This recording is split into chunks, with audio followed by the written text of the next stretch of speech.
They grew up under the same sky, walked on the same dusty village roads, and drank water from the same old hand pump that creaked every morning. Their homes were close enough that they could hear each other's voices across courtyards. Their lives looked identical from the outside. But one small difference in how they thought slowly changed everything. At 16, they both dreamed of a better life. Not fame, not luxury, just a life where they would not feel trapped by the same routine forever. One believed books were the safest way forward. The other believed ideas were. This is not a story about who was right or wrong. It is a story about choices and how two friends from the same village ended up with very different futures. Amit and Kunal lived in a small village where mornings began with rooster sounds and evenings ended with quiet skies. Everyone knew everyone, and everyone shared the same expectation. Study hard, get a job, survive. Amit and Kunal were the same age, in the same class, in the same village school. But inside their minds, they lived in two very different worlds. Amit was the kind of boy teachers liked. He sat in the front row, listened carefully, and kept his notebooks neat. His answers were safe and structured. He believed education was the only bridge out of poverty. If he studied hard, life would become stable. His parents believed that too. They could not guide him much, but they trusted books. Books felt predictable. Then Amit liked predictable things. Kunal was different. He did not hate school, but his mind wandered beyond the classroom walls. While teachers explained formulas, Kunal calculated prices. When someone sold vegetables in the market, he wondered about profit. When a shopkeeper closed early, he wondered why. He did not dream of marks. He dreamed of systems. His curiosity never sat still. Every day after school, they walked home together. Amit talked about exams, schedules, and results. Kunal talked about ideas, shortcuts, and possibilities. One afternoon, Kunal said, "What if we start something small?" Amit asked, "Like what?"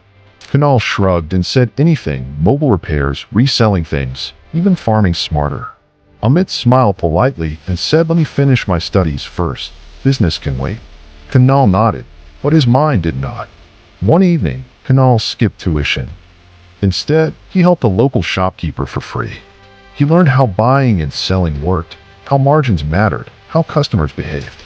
When Amit found out, he was worried.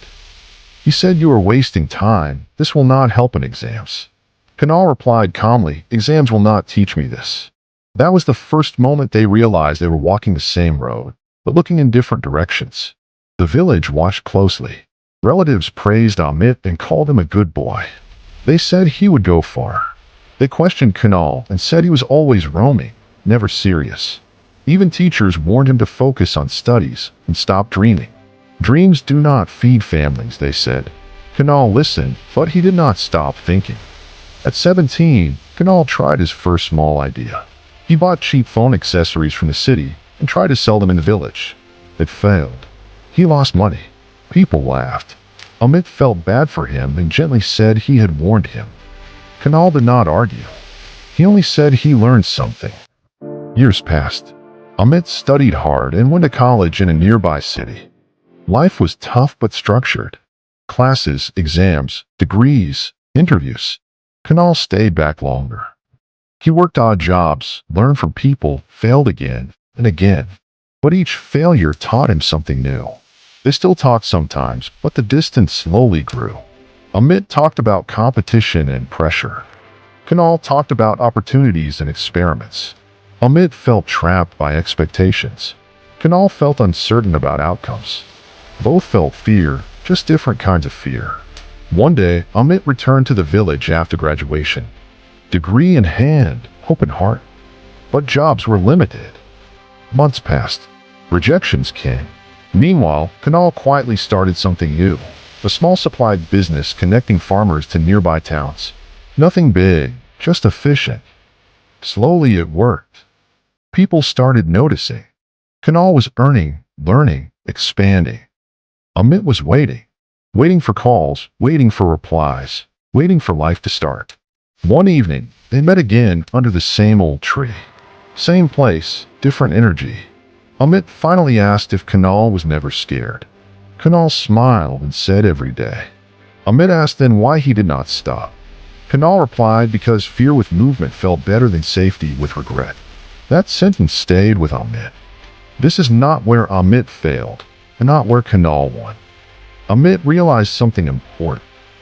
Success is not one road, and education is not useless, but blind following is. Kunal realized something too.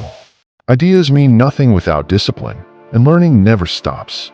Two friends, same village, very different futures. Not because one was smarter, not because one was lucky, but because both chose differently. And the truth is, your future does not change when you wait. It changes when you decide. You do not need to copy Amit.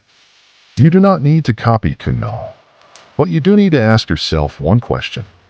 Are you thinking for yourself, or just following the safest road? Because where you end up depends on that answer.